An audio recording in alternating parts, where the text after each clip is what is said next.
هێرۆ ئەرجومەند کچە شاخەوانی ڕۆژهەڵاتی کوردستان دوای سەرکەوتنی بەسەر زنجیرەتیەکانی ئەرارات قولەی کۆژێسکایە و قولەی لەنین دەیەوێت بچێتە سەر زنجیرەتیای ئەڤەرێست و ناسناوێکی دیکە بۆ خۆی تۆمار بکات.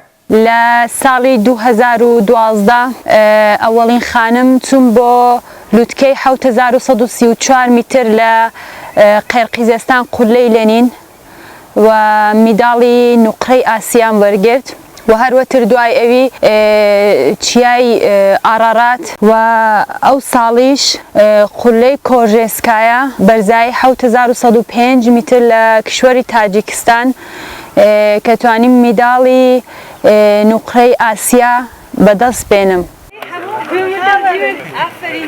هێرۆ ماوەی 11 ساڵە شاخەوانە. ئەو جگە لە شاخەوانی وەک چالاکێکی مەدەنیش لە ڕۆژهەڵاتی کوردستان کار دەکات و لە باشووری کوردستانیش دەیەوێت هاوکار و پاڵپشتی کچان و ژنامکار لە بواری وەرزش و شاخەوانیدا. کە چاو لێ دەکەی ژنەکانمان کچەکانمان بەڕاستی کارهای فەرهەنگی یا مثلا کارهای هونەری زۆر چاک دەزان و وەلی ئەگە حکوومەت بتوانێ ئینسانهایەکان بۆ بێنێ کە پێشڕەویان بێ و هەروەتر هاوکاریان کە بۆچی ئێمەش دەتوانین لەباری وەرزشەوە لەباری هونەرەوە خۆمان بە تەواوەتی دنیا بناسێنین.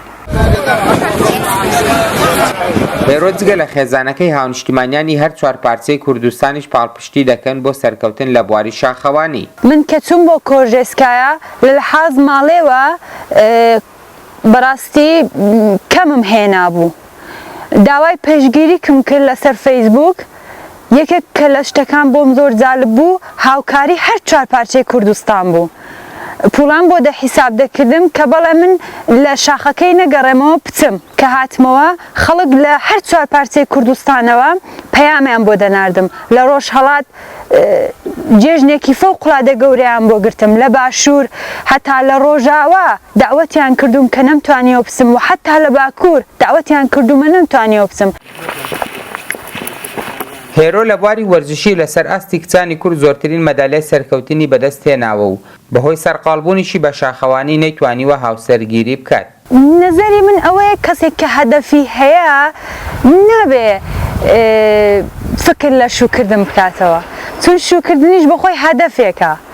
هەدەفی من شوکردن نییە، هەدەفی من گەورەی کوردستانە، هەدەفی من ئەوەیە ئێمەش بتوانین ژنەکانمان کچەکانمان لە هەر بوارێکەوە تەلاش بکەین لە هەر بوارێکەوە تەلاش بکەین خۆمان بە دنیا بناسێنین. هێرۆ یەکەم کچە کوردە کە بە پایسکل چواردەوری ڕۆژهەڵات و باشووری کوردستان گەڕاوە بە پیادەش لە مەهابادەوە بە 3 ڕۆژ گەیشتۆتە هەولێر. هێرۆ ئەرجومەند دەڵێت من لەسەر ئاستی هەر چوار پارچەی کوردستان تاکە کچێکم کە لە ناو کووردا زۆرتری ناسناوم بەدەستێنابێت بەڵام ئەمە کۆتایی خەونەکانم نییە بەڵکو خەونی من ئەوەیە ببمە یەکەم کچ کە بەسەر چای ئەڤەرێستدا سەر دەکەوم بۆ ئەو مەبەستەش پێویستیم بە پاڵپشتی هەر چوار پارچەی کوردستان هەیە.